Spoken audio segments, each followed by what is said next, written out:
What's up, Buck fans? What's going on out there? You already know. Bucks report today, the aftermath. We got AJ Turn up here. We got Slick, the cool British guy who always stays fly. I hope y'all doing all right. It's June, so that means next month we got the real, you already know, preseason. So that's where we can really judge on how the quarterbacks are doing. But we're going to get into that. How you doing today, though? I'm doing pretty good. Just got back from work, just looking through some stuff, and yeah, all good stuff for us, really. I'm interested to see if other teams are, we've got this quarterback controversy that's kind of going on, and we had these bad throws that everyone was kind of picking apart, and it's doom and gloom for some people and what have you. I'd like to know how many other teams that had just didn't show their shit because no one cared, and I had a good think about it, and I realized people just don't like Baker Mayfield and want him to fail. And I think when you've had Tom Brady as the cornerstone of your franchise, then he leaves, and this guy can't do it. This guy can't do it. It's okay. It's almost like those shoes are big shoes to fill, and you're not exactly helping them by putting them down every chance they get that they get. So yeah, for me, I'm just thinking I'd like to know how the was it the zipper guy or the freaking some of the other teams that have below average quarterbacks are really getting on in these OTAs and what have you. I bet you, yeah, we're gonna be that's the only time the Bucs will be recognized is what are you gonna do after Brady? And it seems like after Brady, it's just like the team they forget that Mike Evans and Godwin are 2,000-yard receivers. I don't understand without him. We had Jameis Winston, who still is yet to do anything in this league yet. Yeah, so I don't understand where that's coming from. And again, I try not to put so much thought into these so-called ranks, but the disrespect to Godwin and Evans as a dynamic one, they should be top three. You can't tell me about, I get it, Jamar Chase, and they got a good squad, but you can't tell me what would they have. So I asked people this question, Slick. I might just do this and make a little video to the world.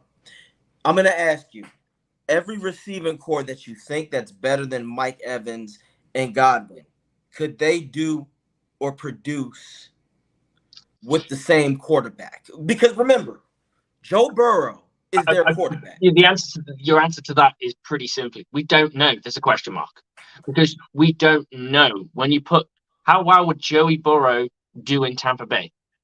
And there's a genuine question because he goes for. Yeah. Don't get me started. Look, Joe Burrow in Tampa. With this line we got. Do you understand how appreciative Joe Burrow would love to have this line that's going to be coming in? My God, can you imagine having Tristan Wirfs on your right or left? Oh no. Joe Burrow comes in here, but Burrow is at least a consistent quarterback. Kirk Cousins, he's consistently inconsistent, but consistently he can produce. I'm just saying, Mike Evans and Godwin, as you just said, they've shown we don't need Brady. Brady was here to get the Bucs a chip. Brady wasn't here to throw. I mean, he had to get his chip away from Belichick to say, you know what, I can do it without this guy. Yeah, I need a flex squad. Fair enough. There are plenty of teams who've had flex squads that haven't done a lot. Exactly, and that's why they had a window where they had some absolute stud dudes and couldn't get it done. Mark Bulger, it was enough. Do you remember Mark Bulger? That's a throwback name. People forget Mark Bulger had prime Torrey Hope. He had Isaac Bruce still. He had Falk in them. He just couldn't. He wasn't the guy. So again, you're right. So I tell people, you better put some respect on the damn Bucs receiving core. You better put some respect on this Bucs team. They are still packed. I don't give a damn what y'all think. This is a good, solid team. An easy thing, we've mentioned this before. Quarterback play last year wasn't great. Did Tom Brady play like the GOAT? Yeah, for 2 minutes at the end of the game. Right. You We know what all, I'm saying? yep. There was not one performance you could say, oh my God, Tom Brady was magnificent through most of that game. There was not Yeah. one single game. I argue with anybody and I implore anybody. Now, there are plenty of games in the 2 years before that Oh, no you could doubt. turn No around and doubt. say, Brady put that team on his back and willed them to win. Yeah. The perfect game to me was his first year against the Chargers. He put, and mind you, he dug that hole, but he dug himself out of it. I agree. That Brady, the first year, could do that. Third year Brady, the Bucs would have been blown out. So you are right. Bucs fans, we are. Let's be real. But the world, be real. Don't act like Brady left this game like throwing for 41 touchdowns and 5,000 yards. No, no, he had a down season, and it Very. happened. It happened. So it is what it is. The only But thing he had was the fact that he didn't throw a lot of picks. That's the only thing you can do. But he was so that guy was so careful with the football where he was putting the football. He wasn't going to no receiver nor no DB. No one was getting that fucking ball because it was at someone's feet. yep, it was at someone's feet. So guys, we Well got to be. done. Yeah, exactly. So if anything, this is going to be exciting because again, whoever's starting, all they have to do is just be average with this team Mm-hmm. that they have. They don't have to be super spectacular. We'll want to see improvement the next season, but if you can get me either quarterback that can be average, I'm Yeah. I'm sold. I'm sold on that. Look, like I said, me and you both said this many a times. If one of them can replicate a season of 4,000 yards plus 24 touchdowns, and we're talking under 12 turnovers, to like total turnovers, so under 14 total turnovers. With this defense, providing it continue, the run defense stays as it was, and Devin White's play goes back to where it was. There's no reason that this team doesn't win the division. Now they might not have a great record at the end of it because at the end of the day, you're going to end up with a quarterback that might lose you a couple of games because he gets a bit gutsy or the defense might have dropped off a little bit and allowed a soft play or something like that. You're probably looking at best an 11 game win And we'll season. take that. Bucks But fans, we will probably take that. realistically, it's going to be nine. I think it's going to be nine. I think it's going to be 9 wins, 8 losses. Mm-mm. Improve from last year, and that'll be your 2 wins. But the one thing I want to see is this defense. If there's the things that need to stay the same. Defense needs to stay as it was. Defense Agreed. can replicate what it was doing last year and the year before that. I'm okay. I know I've got my defense. If we can get a running game that it doesn't need to be 1,000 yards, even if they want to share the load, but as long as the running game is top 15, They'll be fine. top 15 running game, and a top 50 and a top 15, a top 20 to top 15 passing game, this team can make a lot of fucking noise. And make a lot of noise. And then we And also then got you've to got think, remember, you've got playoff experience in this team. They've won yep. playoff games. They've routed teams in playoff games, and they've won those close ones where they had to scrape through and win it. Yeah, and the Bucks again in the NFC guys. We already I already said this, the NFC is still not so freaking cool. That's what the NFC stands for. Not freaking cool right now. Not freaking cool. And we have to. You better hope that those teams, the Eagles, can stay healthy. The Niners, any of those two teams that I just mentioned, if they have significant injuries, that helps the Bucks' chances of doing better for the playoffs. Let's just say, God forbid, three of the Eagles line are out. Like Go when with the quarterback. He likes to run. What if right. someone takes his head off? And I don't want that to happen, but God, if that But it happens, can. I mean, if you're going to look at any injury that's significantly going yeah, to weaken a team, it's going to take away the quarterback. And you've got a running quarterback. Let's say he goes on a little run, and Micah Parsons lights him the fuck up and sends him into breaks something. ACL, done for the season, out. All of a sudden, the Buccaneers go, "Wow, we could go to a Super Bowl." right, And I'm not exactly. saying that. I'm not saying that like I'm deluded. I'm No, saying that no, the NFC is so freaking weak. We could squeak through. We could scrape through. It's not impossible. It all comes down to can we get a consistent run game? Can we get a yep, top 15 run game? Can we get a top 15 total offense or passing game?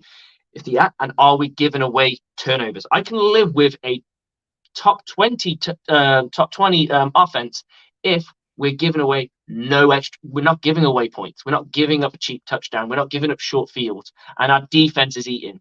Then your offense doesn't have to be so what's the word, A juggernaut. dynamic. Yeah, It you doesn't have don't. to be so dynamic, and there's not so much pressure on them because the defense can go, hey, you guys, you do you, just keep it clean, like the Super Bowl, yeah. We want to be even. We want to be able to run it, and we want to be able to pass it. We don't want to just be one thing, because when you become one thing, you can tee off on that one thing. I agree. And again, the Bucs don't have this season. If anything, the pressure really is still on the defense because can you imagine replicating like a dominant defense for 3 straight years? That's Bowles' grace. So, like you said, this defense, a run game could pick. I think personally can take this defense to top five because, as you said, they don't have to work so hard. They don't have to be out on the field so much. They'll be rejuvenated, and then you might be able to see future stars or future gems with the rotation because the Bucs, we know Bowles loves rotating his players. You got to, because I mean, especially on defensive line. When you go on defensive line, I remember we had a guy who played offensive line and came on to defensive line. He's like, it's fucking hard playing defensive line. And I was like, yeah, because I've never played it, so I wouldn't know. Yeah. And he's like, you can't go half-assed. And I'm like, what do you mean? And he's on offensive line, you kind of try to save yourself because you want to have the same guys out. In defense, it's almost like spunk your rocket and fucking go nuts. Yes. And empty yourself out and then recharge on the line and go back in. And then obviously the players that have the most high-end skill will rotate in more, but you will try and chop and change people.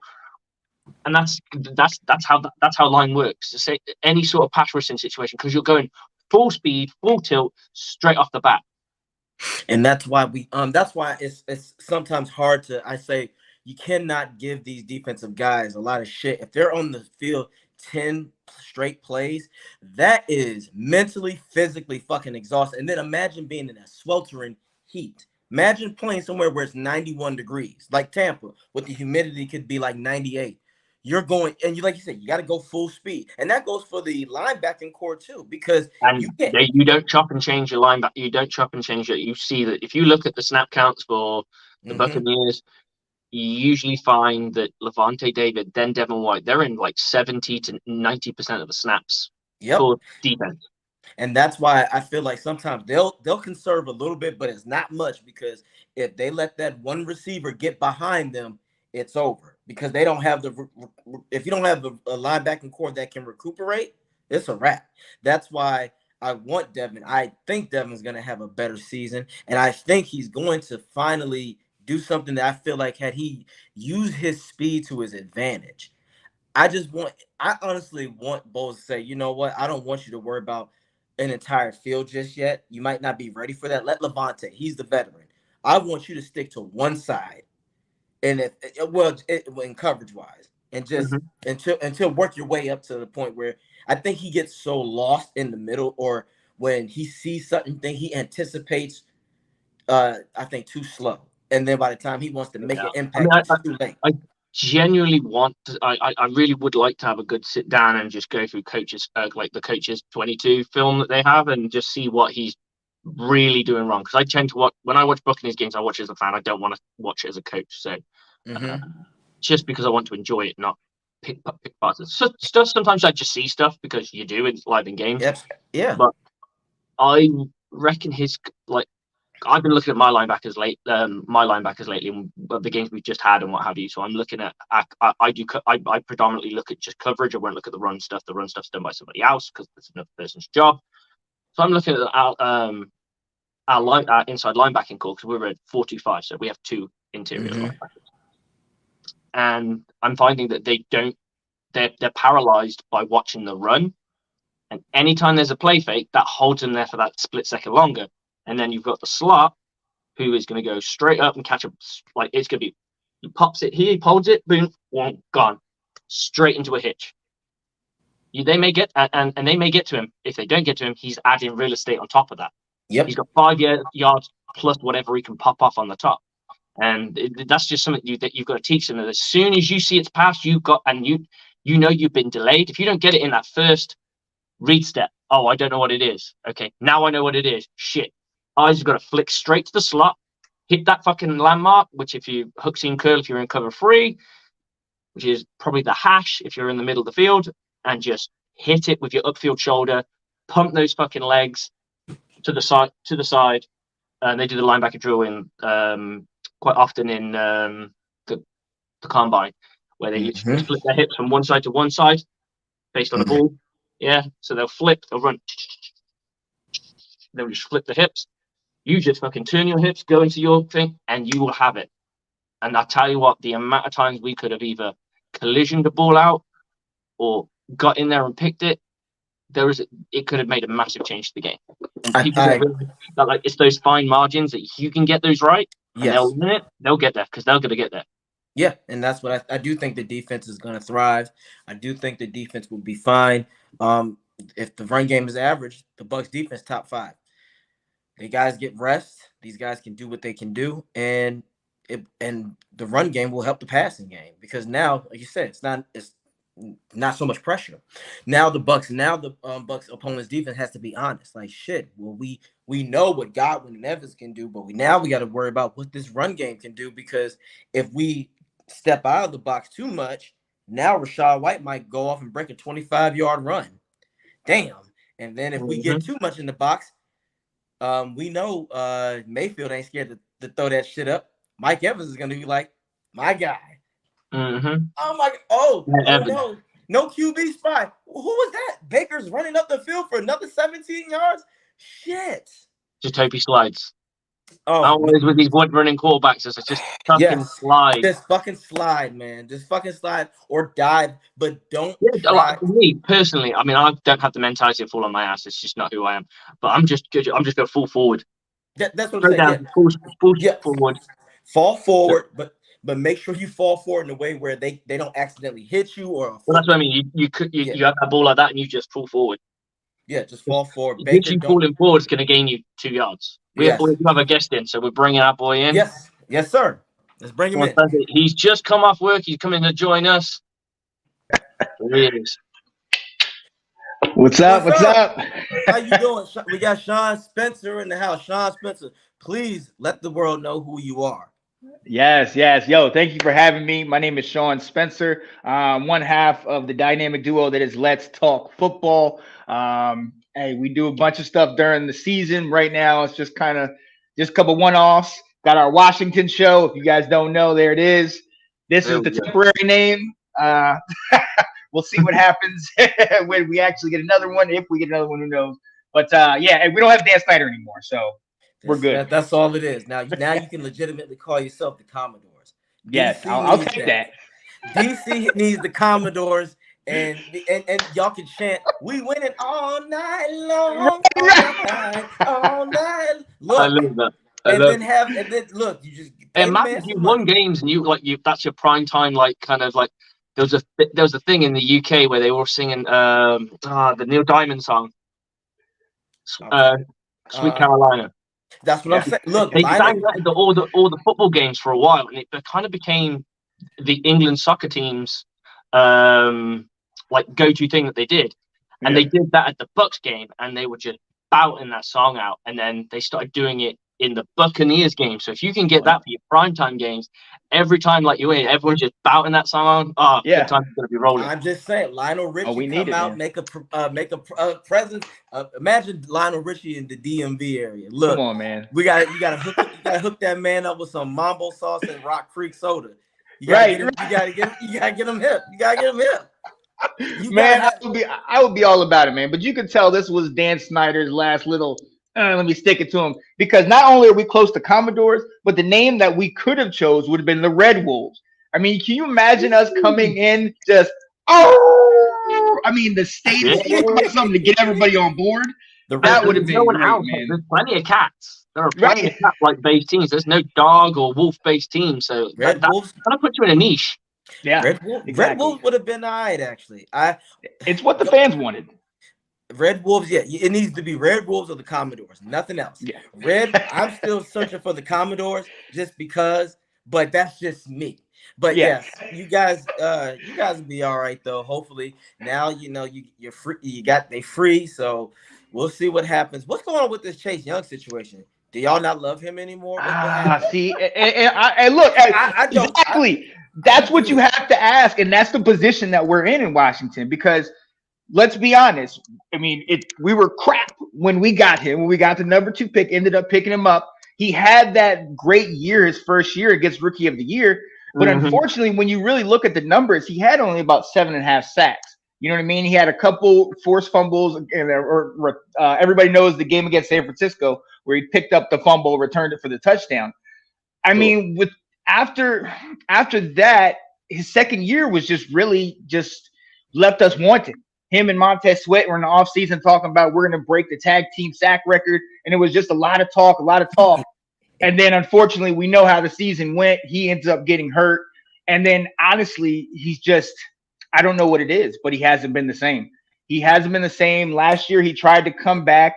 But even last year around the Giants game, so I'd say around week 11, 12, he was ready. He was cleared by the doctors to come back, but he didn't come back till after, I think, he came back like San Francisco. So like week 15, and it was all psyche. So I don't know. Do I want him to go? No, of course not. He's the heartbeat of the team. But from a Mhm. business standpoint, and from the other side of it is the way we play.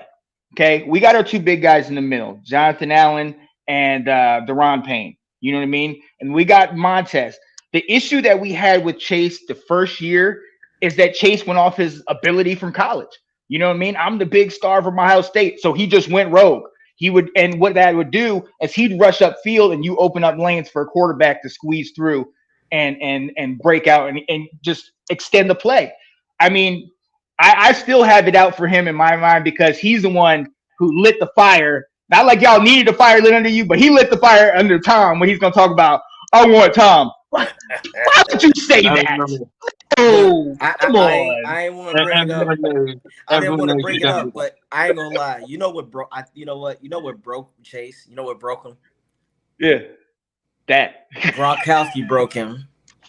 And God. let's go back to that game. Let's just and I don't mean to bring up If I was sore a stuff It's all here, Washington, right. It's if I all was a right. Come Washington on. fan at that time, Gronk no. If I was a Washington fan at that point in time, I'm walking away. I remember posting up saying, "Wow, you guys should hold your heads up high because we didn't think we were going to get that game out of you. Like we thought Yeah.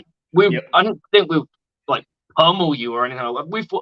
I thought we would win comfortably with at least 10 points on the table, right? For it to Yeah. be that close and that nitty gritty. And to be fair, if we look back at that entire season and the rest of that playoff run, that was the toughest game. I'm gonna say Yeah. between that and New Orleans. The only reason Yeah, I New say New Orleans had that Orleans moment was where they started to come back. But yeah, Yeah. and to be fair, but the thing with Washington was they were still in it all the way to the end. There was never a point where they kind of started to tear off. They were always in it, and and, it was almost like yep, trading body blow for body blow. It was Yeah. great. well, I think the thing about that Bowles off as a defensive guy. I think no, not Bowles. The entire coaching staff underestimated y'all Yep. because we were in a role. Like I said, Gronk was abusing Chase by Yeah. himself, and I Yeah. was shocked. Slick, I could not tell you. I was like, Mm. this is not, and this ain't the Gronk from New England.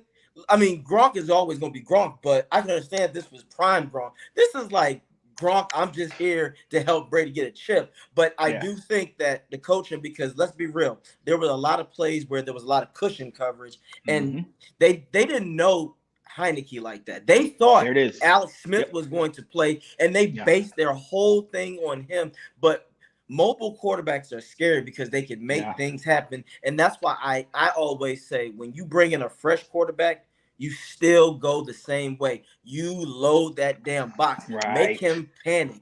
Do Yep. not give a guy that you don't know any options. When you give them cushion coverage, now they can play backyard football because Yep. they look. Heineke, the way he played that game, he wasn't playing Yep.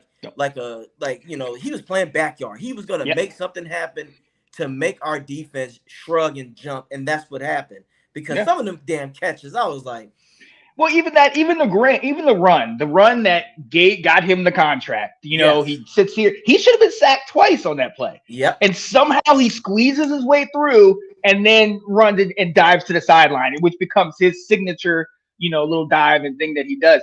And shout out to him. He played his butt off. But to your point, nobody knew anything about him. This guy he just started for us in the end of the Seattle game 2 weeks prior to that. So he only had like a game and a half under his belt. We didn't know who this guy was at this point. At that time, we had him, Dwayne, Alex Smith.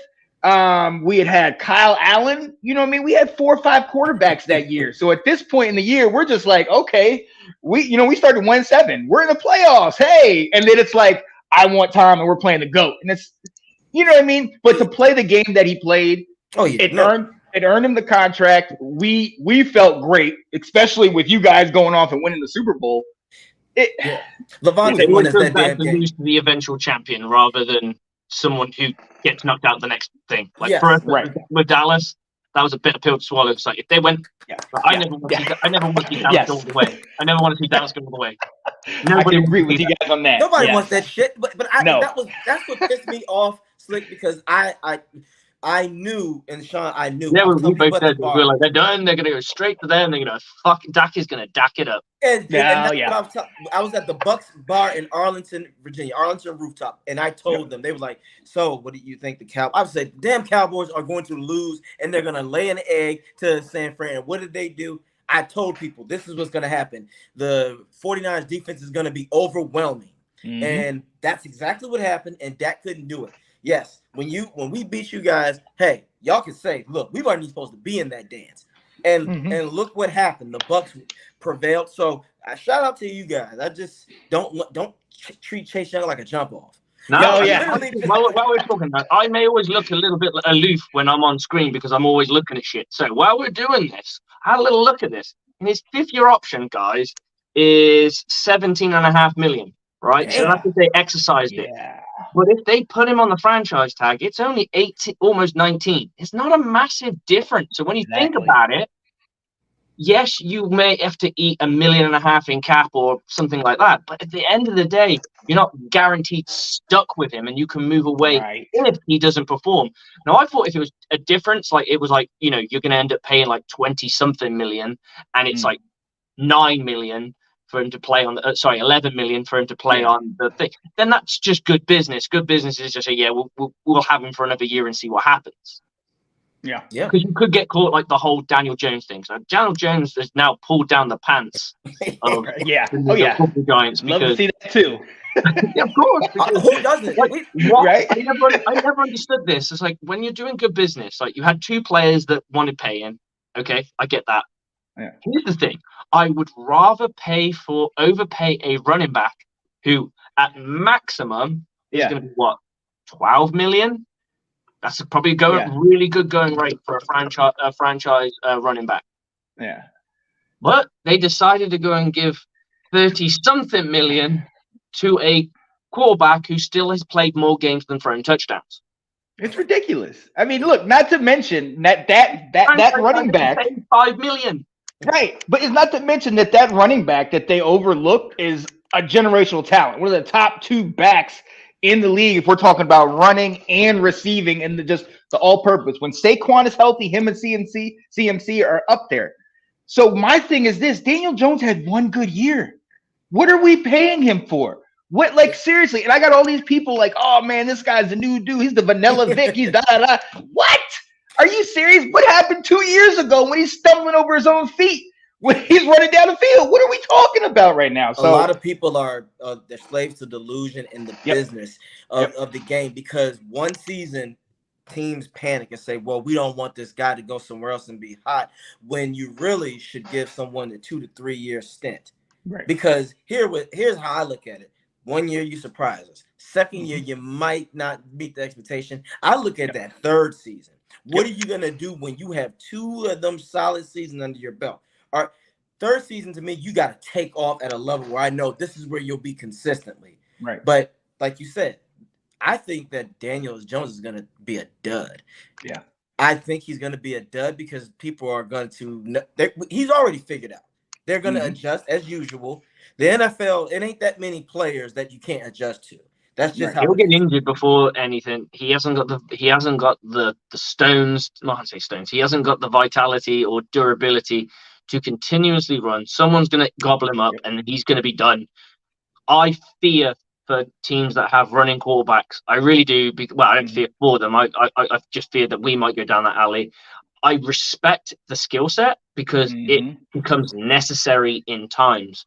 But we were saying before you jumped on, Sean, was how weak the NFC is. All it takes is, I don't know, an ACL injury to Jalen Hurts. And all of a sudden the playoffs are wide open. Wide open. Like, no, we're talking Nile River open. I mean, NFC has an opportunity to shoot their shot. Yeah, we can speak on that. I mean, case in point, 2012. We put everything in our basket into RG3, and then that little twig of the leg, once it broke, we were done. And he gave us everything we had in that. And to think about the Washington fan base and how much we still love and adore this man and everything, all for that 1 year. I love the running quarterback. I'm a Randall Cunningham guy, man. Give me some old school. It's a thing of beauty. It is. But also, it's not a good business decision. No. It's only if you can be dual and you still know how to be a quarterback. Right. That Randall Cunningham 98 season was magic, not just because he ran, but he was a dual threat because he also had Randy Moss. So that's what made Randall Cunningham smart. He said, I'm going to bait them to think that that's all I'm about when I just really am going to run in and just launch that bad boy. Exactly. So, yes, I think what you're saying, if I don't like a quarterback that thinks running back mentality first, like Jalen Hurts, I got to see him excel because I hope he watches the Super Bowl and realizes, I can't continue to do that. Because like you said, if Michael Parsons comes across the field and get him good, now you just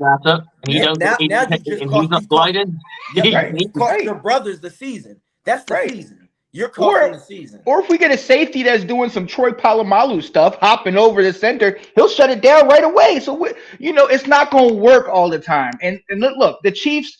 Shout out to them in the playoffs. That defense comes alive. But let's not fool ourselves. The Chiefs, especially without Tyrann Mathieu, the Chiefs during the regular season, their defense leaves a lot to the imagination. Oh, absolutely. I mean, that was all that was working. The Eagles kept doing that right up the middle, and it's like, dude, if this ain't gonna work all the time, man. Like, don't get fooled by that. No, and I'm glad you mentioned the Chiefs because I give Mahomes, this was his best year where he actually became a quarterback. He didn't have to rely. I think what Tyreek Hill leaving was the best thing for him because now he showed people I'm a damn quarterback. So my respect goes to Mahomes on so many levels because he played a quarterback. And like you said, he was picking the defense apart. Jalen, again, they were just saying, look, man, you just run, and do this and do that. When you can't do that as a quarterback, your damn job is to pass. Look for people open. If I'm A.J. Brown, I'm frustrated as hell. It's like, look, I didn't come over here just to deal with another quarterback who likes to run. He said, I've been through that Tannehill shit before. Nobody want it seriously. When your quarterback, when you got a quarterback that just want to do this, and literally after I think it's worse when you're open. So if you can, when you're charting plays, and it's probably more the aftermath. Yes, literally on this one where you would be looking back and be like, I was fucking open, and he fucking ran. Right. Like, I'm the second read. Why did he take off? Right. It's that kind of stuff that's going to be where you kind of sit there and go, because we don't know that we can look. I've always said that any given play, you can press pause and there'll be an open wide receiver. That just will. It's very rare that every single person's blanketed. What people don't realize is the processing information of going from, boom, I've got the ball. Every quarterback tilts their body to a side. Then they're going 1, 2, 3, dump off. Yep. They may not get to the other wide receiver at all unless it's a boom, boom. Right. Yeah. It's all written into the play. The play design, you could go, oh yeah, well that's going to be open. It's like not necessarily. And this is, and there's a lot of reasons why. This is why offensive football is so difficult from a coaching standpoint, because it takes longer to install. You can install a defense quite quickly. You can run a defense, whatever your basic cover 3, with a 4-man front. You can probably get the nuts and bolts of that done by week 4. You cannot have a full spread offense put in place, ready to rock and roll by week 4. It's just not going to happen. Hell no. Have 4 plays, or maybe close to 8 if you're really talented. Oh, Right. I agree, and I'm glad you said really talented. You got to have a continuity, like a Peyton Yeah. Manning, Marvin Harrison, Reggie Wayne type of specialty, and that's rare. Or Brady and Gronk, Jerry. All these people we're saying are legends. That shit, Mm-hmm. your average typical offense isn't ready until week 10. Right. Week 10, and I say ready mean like we finally got it, coach. We finally Right. understand. And usually by then it's too late. But hey, yes, you are absolutely. It really is. No, a lot of It times really is. Yeah. there are teams where I've seen where it's like, oh shit, they looking good, but it's week 13 and they're 4-8. That shit is done now, Yeah. and Right. that's Right. why. But that's why sometimes you'll see a team later on in the Detroit's a perfect example. They Mm-hmm. were teams where they finally were clicking, but it's like that. Those are teams where you go, all right, they're gonna have it this year. They're gonna Yeah. have it that year. And Slick, I'm glad you said that because there are a lot of people who don't understand that. Hell, Right. running a spread. If you're trying to run a spread offense, Mm-hmm. it ain't that. That's usually week 13 because now they don't realize a spread can make or break. It's hit or miss. Yeah. Running a spread in the NFL is the Jameis Winston of decisions. Ah. He's either gonna go a great That's why way you have or it's gonna. that's why most teams are like in the NFL, and this is the difference between college. In college, there's probably teams that can be predominantly spread, right? Yep. And there's Yeah. Right. teams that Yep. can be predominantly pro-based. There's teams that can be predominantly wildcat. In the NFL, they probably have sections of. They have a wildcat section. They have a fucking this section. They have a that Mm-hmm. section. They have a 2 tight end section. They have 21 personnel, 22 personnel, 23 personnel, whatever. They'll Yep. have all these different things, and you're supposed to know it, love it, and do it. Yeah. And Yeah. know it all. And And know the, it all. and the sad thing That's they the problem. yeah, Go they'll ahead. run plays where you don't know the shit. Where Right. it's like, I want you to do this route, but coach, this is the route that you want me to go. You want to receive to at least run a 4.38 or something. I run a Mm-hmm. 4.59, man. I can't do that shit. No. Just give me the ball. Give me a short ball. I'm Yeah. running and sturdy. No, and coaches be like, our Byron Leftwiches of the world. No, Flight of the Bumblebee. That's what we're doing. Right. Flight of the Bumblebee again. They know this already, guys. Come on, coach. Come on, Byron. Yeah. Look, I know But the game. I know the game. Now get in right. there.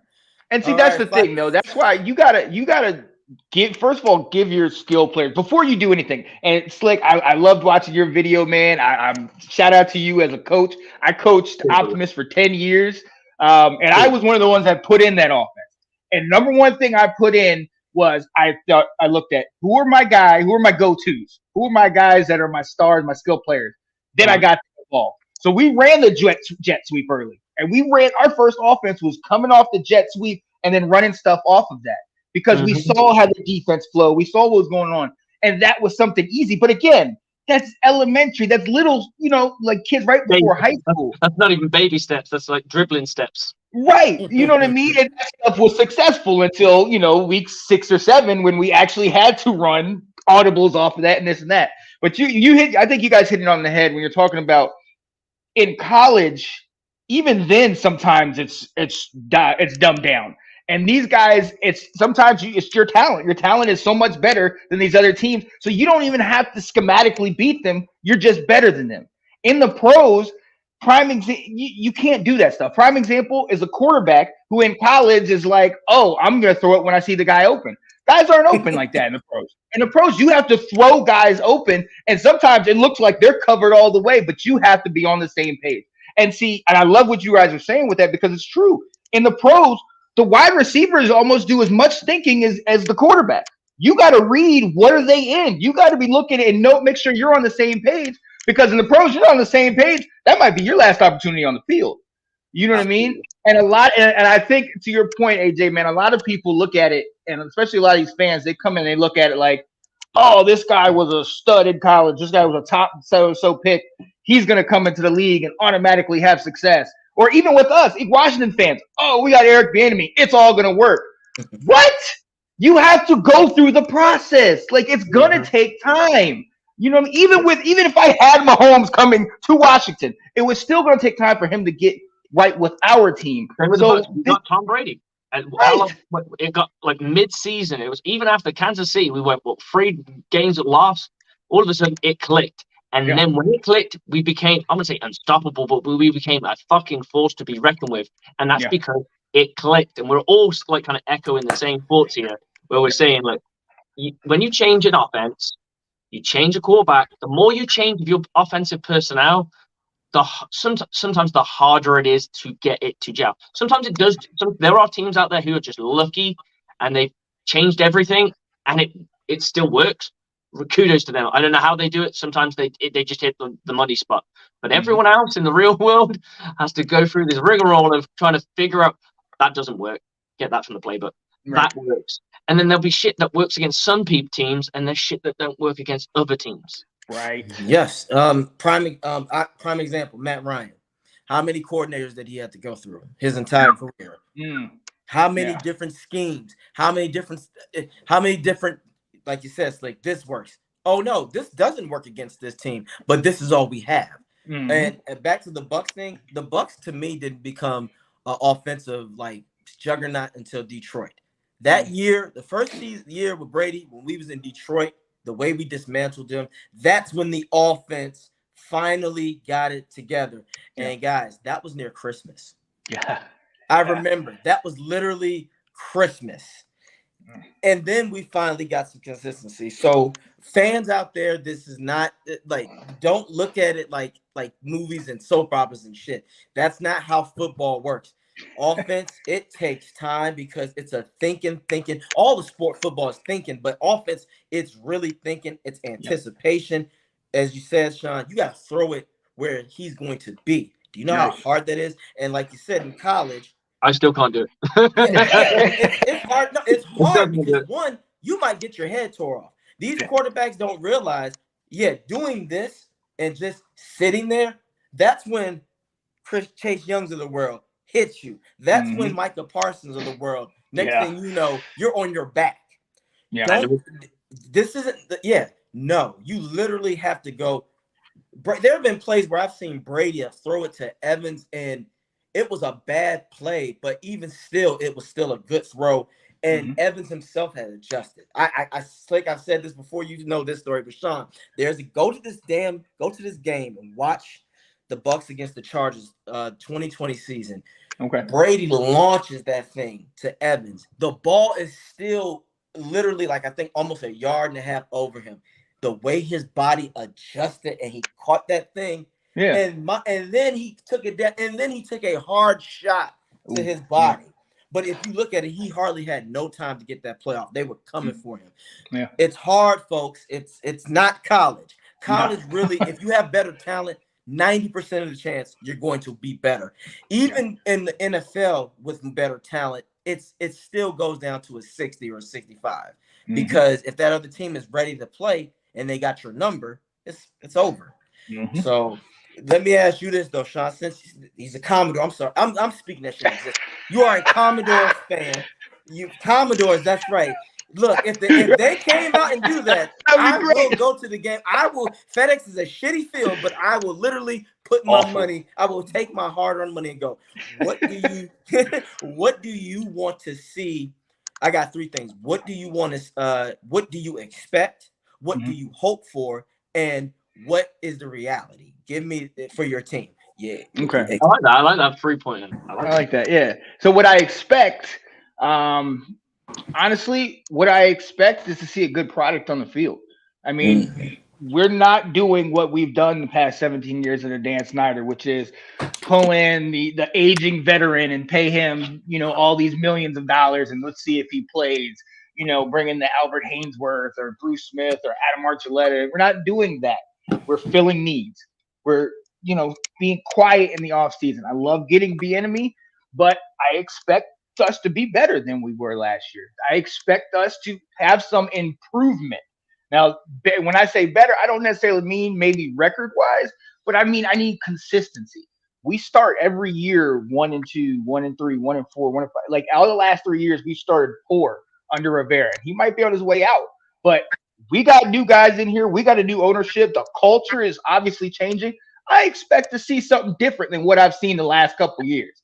What I want, honestly, this first year, I'm from Raleigh, North Carolina. So my dad went to the University of Carolina from 78 to 82. He was there when Jordan was there. When they still called him Mike That guy Mike that's on the basketball team. That Like guy, I like Mike. that when they still called him Mike. they called him Mike. He wasn't Michael yet, but so North Carolina's been in my blood. It's through and through. So I watched Sam Howell as a freshman all the way up through when we got drafted. So it was one of the best moments when we drafted him. But what I would love to see is him just go off, man. I know what y'all are expecting from like Trask, or Baker if Baker starts, just to see them pick up the system and go. You know what I mean? And everybody says he has moxie. Some of his passes are just so on point. It's crisp. He's getting his steps right. Yada yada yada yada. But guys, gentlemen, I'll be 40 this year. I've been around football my entire life. If I had a dime for every time I heard Washington media talk about how good we're gonna be in the offseason, I'd be a rich man. All right, so I'm not putting any weight in any of that. I'll wait till the first week of the season and see where we're at. What do I expect? What do I wish? And what do I actually see? I see about 9-8. I see 9-8. I see we split in the division with all three teams. Philly lost some coordinators. I know they got the Georgia Bulldogs on defense, but they lost some valuable pieces. Giants, I don't believe in them at all. I love Daboll, but I don't believe in Daniel Jones as long as he's their quarterback. I'm not with it. Dallas, I hate to say this. God, Washington fans, I hope you don't hear me, but I'm scared about that defense, man. Micah Parsons, him healthy is just a weapon, man. And now they still have Dak.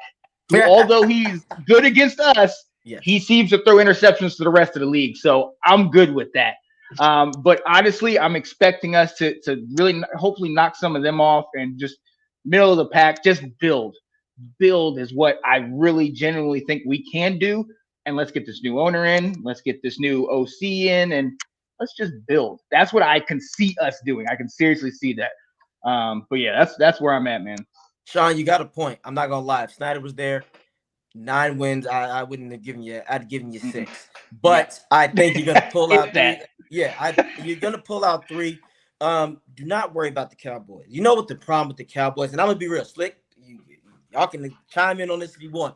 The Cowboys, first of all, overall as an organization, they live by social media hype so much they don't think about the actual game. Now, the defense is going to be devastating. Right. I think that defense is good.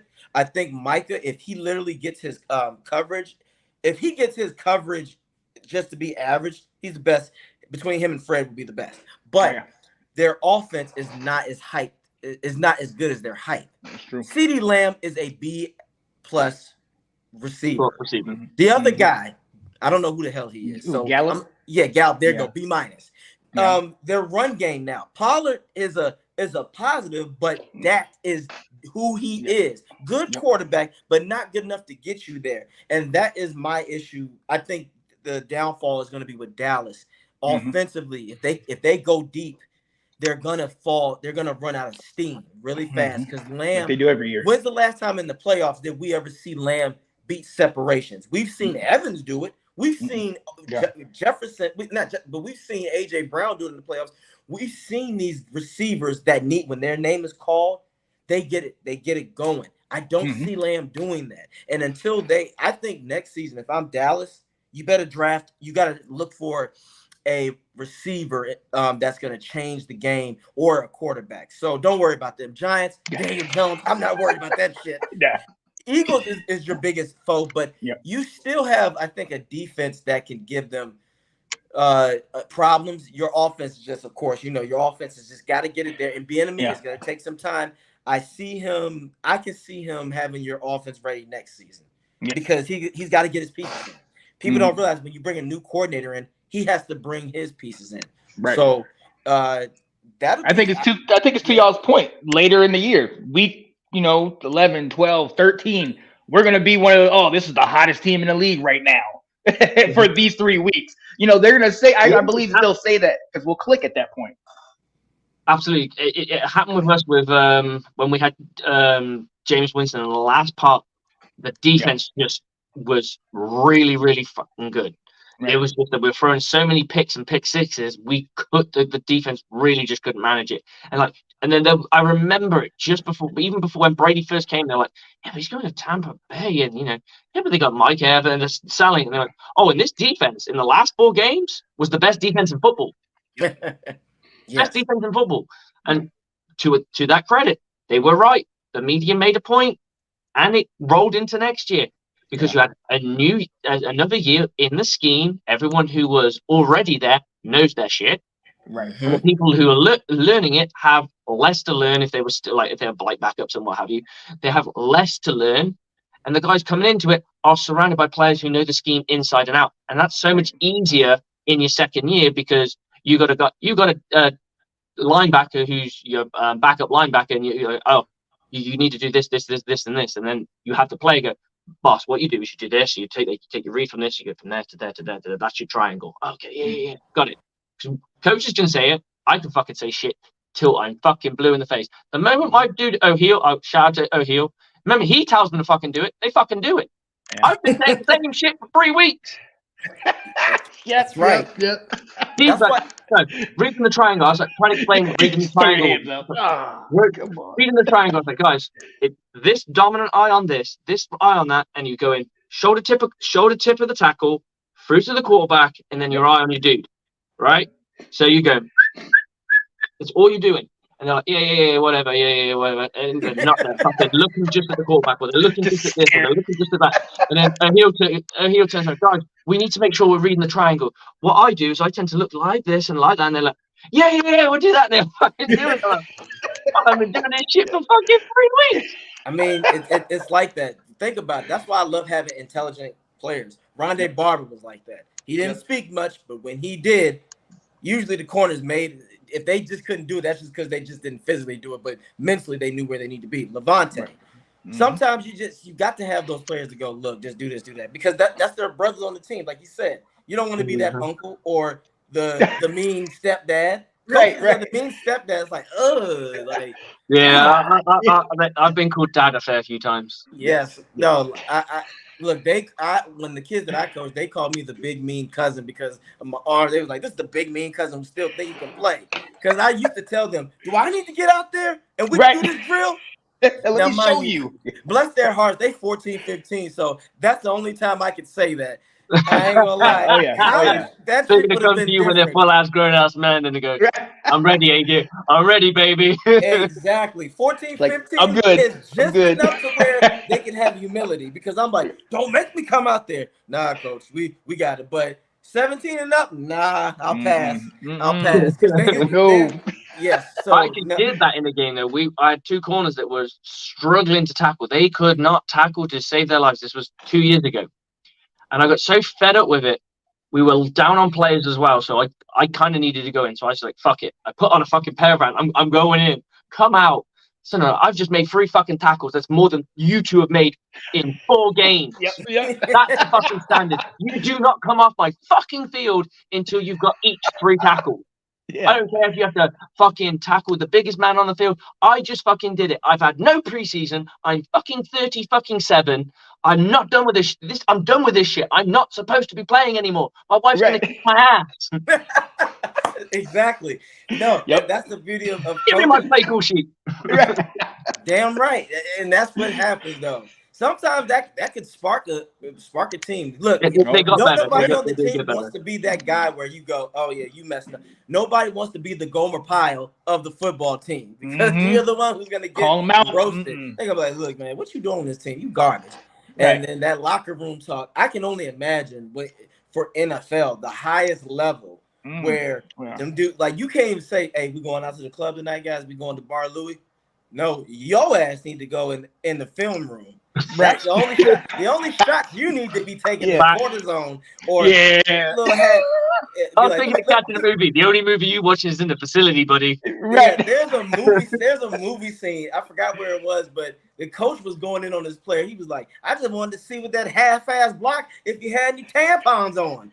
I'm like, damn.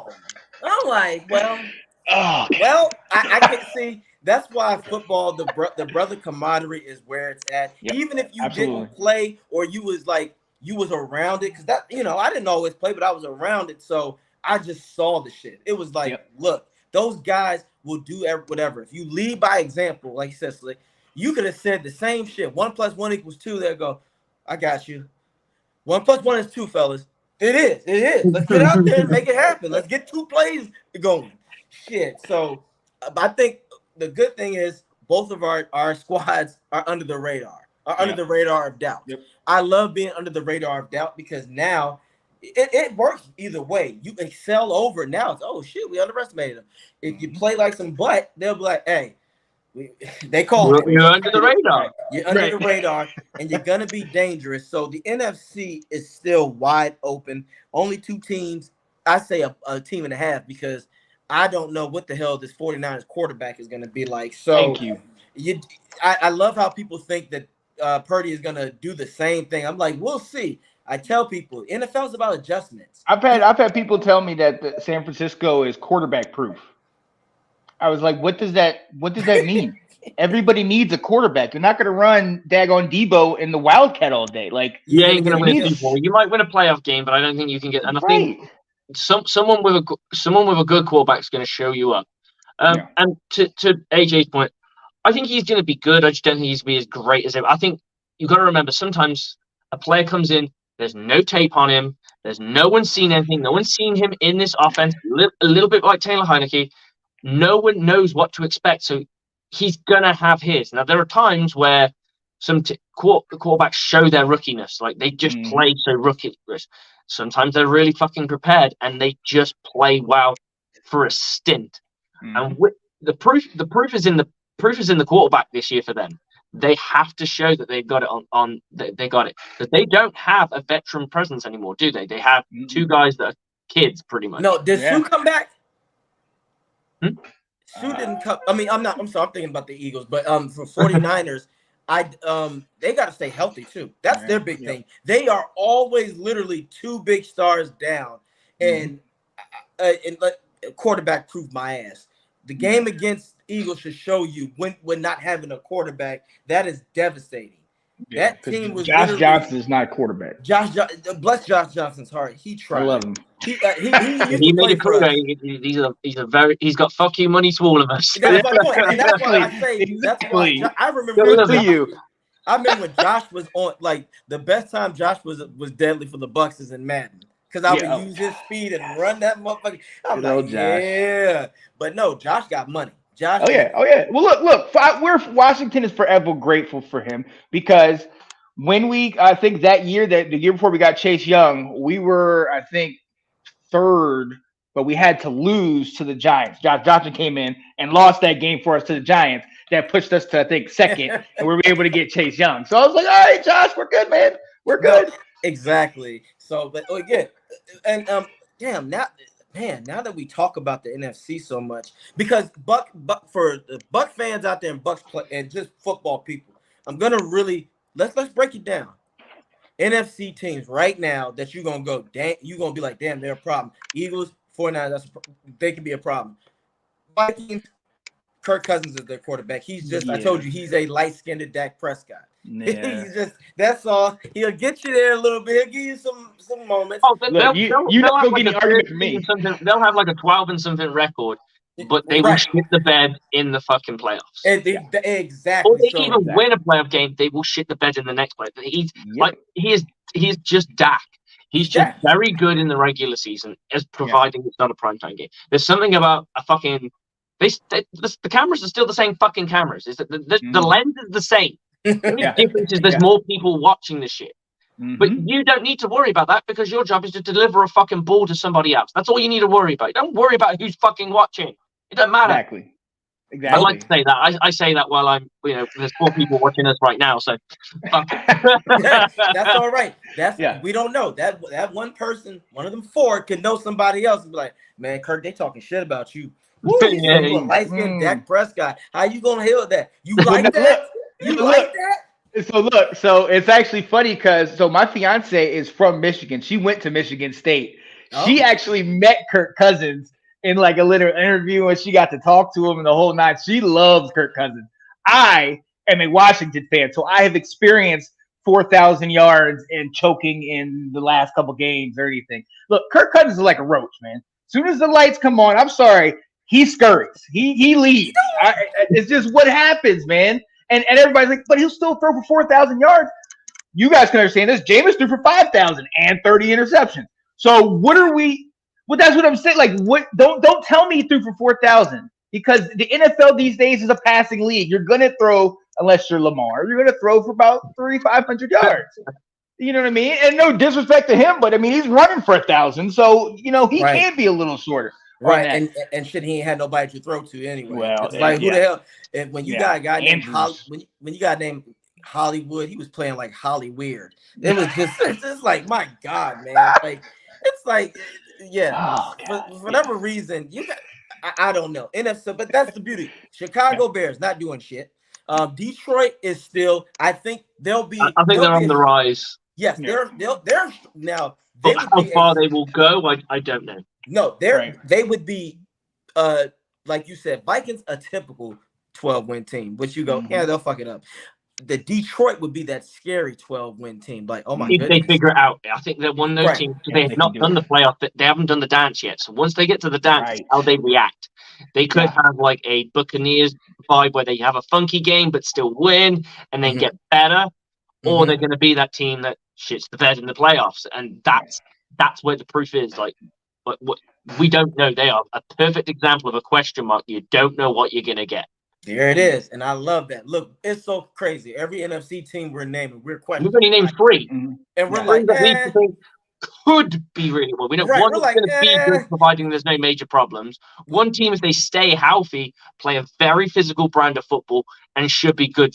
Should be good for your NFC Championship game. Someone had to peg it. Would probably be San Francisco 49ers versus the Eagles.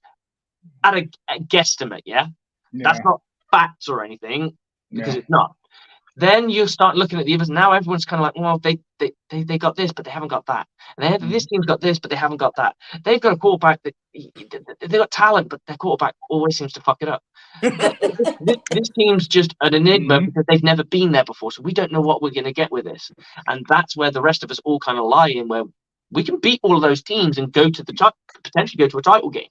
Doesn't necessarily mean we'll win it or anything, but we can get in the conversation. And that's why we don't look completely deluded. Because imagine if you're a fucking Colts fan, you have no fucking chance. Oh yeah. No. I'll just wait a couple of years.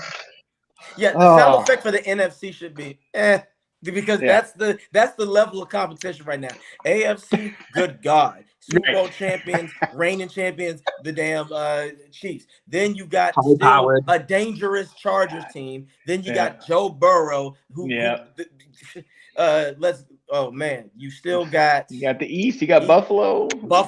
Still can't even rule out the Steelers because they play such a physical brand of football. They'll be in the conversation. There'll be conversation late. There'll be conversation late, and then they'll be those last 2 games whether they either win them or they lose them. Then they're out. They'll be out. They'll be either in or out. We can see what Baltimore's going to do. What if Odell finally gets somewhere where he can get consistency? I don't believe it, but that's just me. I don't believe it. But even then, the Browns, the run game. I never understood the major he's obviously a talented player though. No one's denying that. But to make it, the amount of people who talk about him like he's some sort of franchise saver. Like, what? He was the Browns are going to save there. Nope. They had. He's the product of clickbait. He's the product of one highlight, that over the back catch. That's what he's the product of. Is he a great athlete? Absolutely. Can he be a difference maker? Yes. I've seen him. We've had guys running down the field with him, and we were neck and neck, and he left us in the dust. I've seen it happen. So yeah, he could ball out for sure. But he's not somebody. If I need somebody on the line, I'm getting your guy, Mike Evans. I'm getting Terry McLaurin. These guys I can trust. I know they're going to put their body on the line. Odell's going to worry about, his brand and if he's getting his paycheck and, if they talking about me on social media, that's his focus. Yeah, he's an IG honey. That's all. Yeah. He's an IG honey, and that's what he does. But yeah, AFC, the Browns could be something because if they got a good run game and the jokes about who. Whatever. He still was a good quarterback before. Again, you still let's see what it's just too many. It's too many big. Even Miami. I'm not the biggest fan of Tyreek. He's a talent, but he got elite speed. They got They got a team. Now their quarterback. They got Ramsey even too. right, even with their quarterback situation, they would still be a major threat in the NFC. It's just too many. You got the up and coming Jets. The Jets are no slouch now. Yep. Yeah, they got some talent around them, and they've now got themselves a quarterback that can deliver the ball. We know that he can do what he does. So they've given him some weapons and what have you. There But you if we're go. talking let's talk about the AFC. We go in Bills. You got the Jets. The Miami's gonna be knocking on the door. You got Chiefs. Chiefs guaranteed. I mean, if they didn't make the playoffs, it would be a shocker. Right. Yeah. Chargers. Then what we got? We got the Bengals, and then we got one more team that we could probably slip in there. And there's a load of other teams like Jags. We haven't even talked about the AFC South. One of those is going to be in the playoffs. They have to be because they have to. Divisional champion is going to go there. So that when you put it all together, there's so many teams, and how many of those teams that we just mentioned, how many of them legitimately have a true? How you could say, oh yeah, they're definitely winning a playoff game. Yeah. And I would say it's probably the Bills and the Chiefs and the Bengals are the only ones that I can hand on heart say they more than likely will win their playoff game. Yeah, and it will just be infighting. And Buffalo is making me question. I hate to do it because I love Buffalo, but compared to any NFC team, no, head and shoulders above. But in the AFC, I want them to finally get their daggone Super Bowl. But Josh, he needs a running game, man. They need to help that man. They do. But still, again, this is not to say that they're out of the top 5 in the AFC.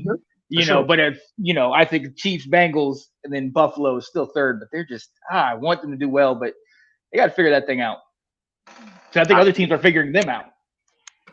No, you're right. They've gotten progressively weaker, but I wouldn't say like so weak that they're bad, but like it feels like their flavors become a little bit more bland. So they're not that steak that's been sat there in the fridge for a while, and you're like, it still tastes like a steak, but it's not quite when I cooked it 3 days ago. It's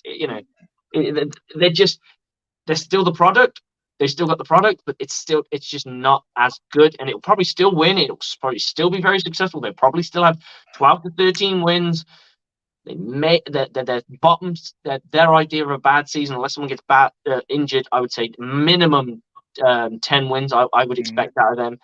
Whereas someone like the Chiefs, they're a team you can arguably say they can only lose 1 or 2 games. Yep, because they are that good. No, you're absolutely right. And the best thing they ever did, I said this coming into it, was with Tyreek going, it will either make or it will break Mahomes. And it will either force him to be a distributor of the ball.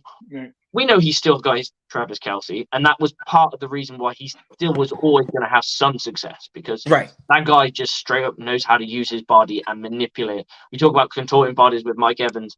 He can do the same thing from more of a slotty, tight endy kind of position.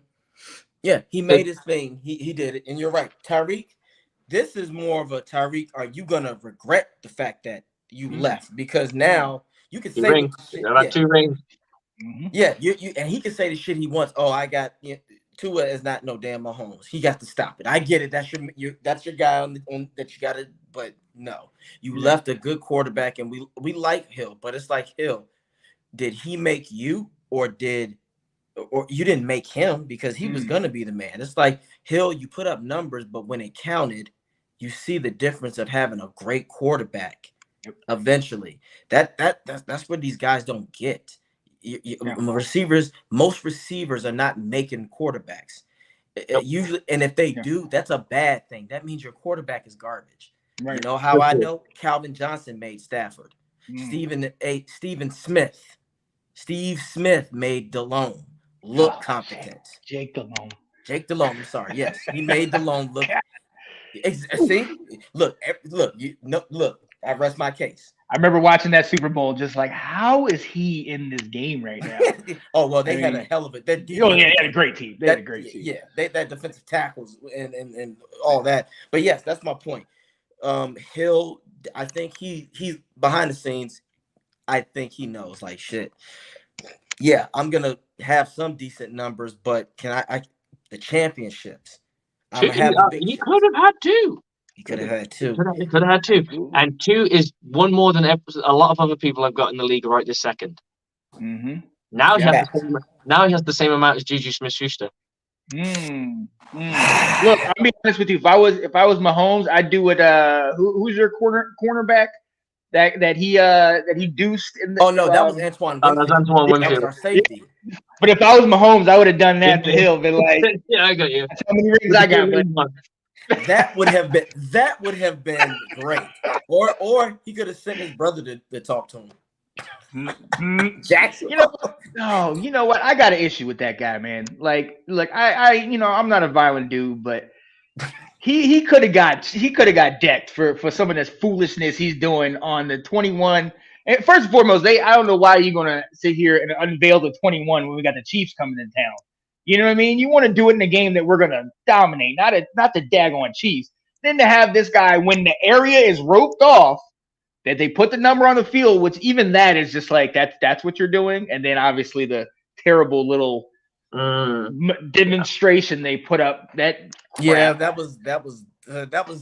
that shit reminded me of Short Circuit. You put a Johnny Five up there. Where the hell is Statue of Sean Taylor? You put this thing up there and Man, get that shit off there. That's like when you had a project due in school and you was like, all right, I'll do it later. Then you wait till the night before and you're just like, all right, let's put this stuff together. Your exactly teacher's what looking they at you did. like, real, for I real? bet you Snyder did that shit. He probably said, just get him a popsicle stick or something. Bro, look at the calendar. It was the same time when the congressional committee was talking to him. He needed some different kind of news. And it was worse news than the one he had. Yeah. So he's stupid. Exactly. Oh my God. I've never seen an owner get called Mo and Slim so many times in my life. So yes, you guys, we just look, we know at the end of the day, so awful. I think that it's easy. It's not as hard to believe that teams in the NFC can become a dark horse, can be a team that can rise than the AFC. The AFC is just overwhelmingly stacked. That's why our teams, when people say, "Oh no, you guys are gonna be terrible," the competition. What competition, sir? We literally just dissected the NFC. As Slick said it best, we have a lot of. If this was a game of spades, the NFC is two impossibles, and that's it. Ain't nobody got a Boston. The AFC got a full Boston. Yeah, they got the Joker, the little Joker, and the baby Joker. Yeah. Now, I don't know, in spades over here, Slick, I don't know if they do it over there, but you got three sets of Jokers.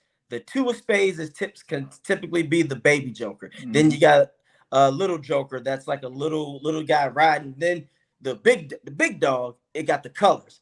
And the big dogs right now, Jokers, are the Chiefs.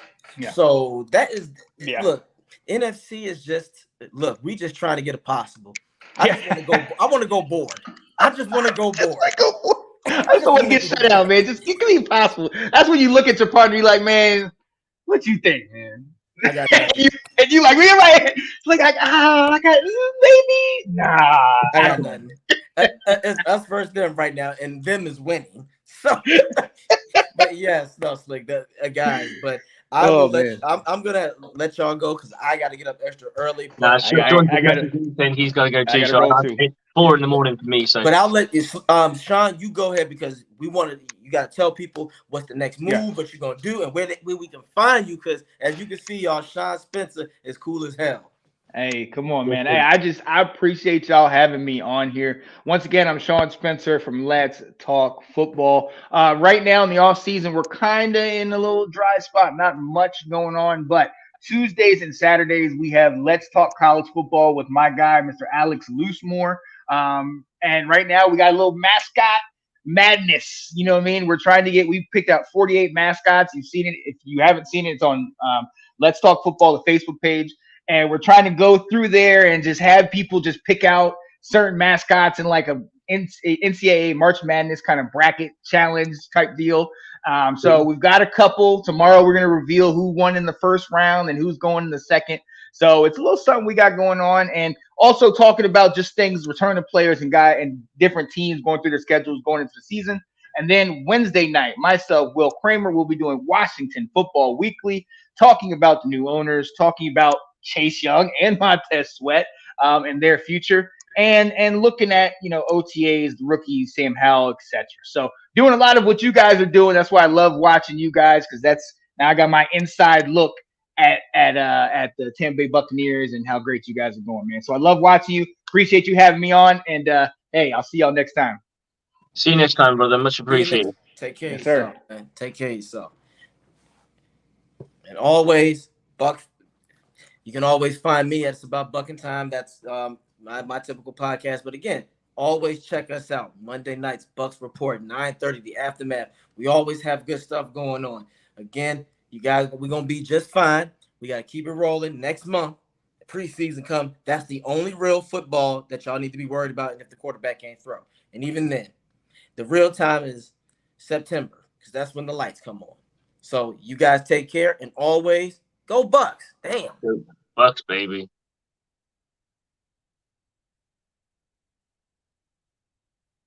Okay, guys, that is the end of the show. I was joined by Sean Spencer, who delightfully talked a little bit about his Washington football team, or the Washington Commanders. Good stuff from him as always. Check out Let's Talk Football. And of course, with my bro host with the most, Mr. AJ Turner. That's it from me, guys. I'll catch you all the same time, the same bad channel, same bad place, same bad time. Bucks on me, Bucks on free. 1, 2, 3. Go Bucks.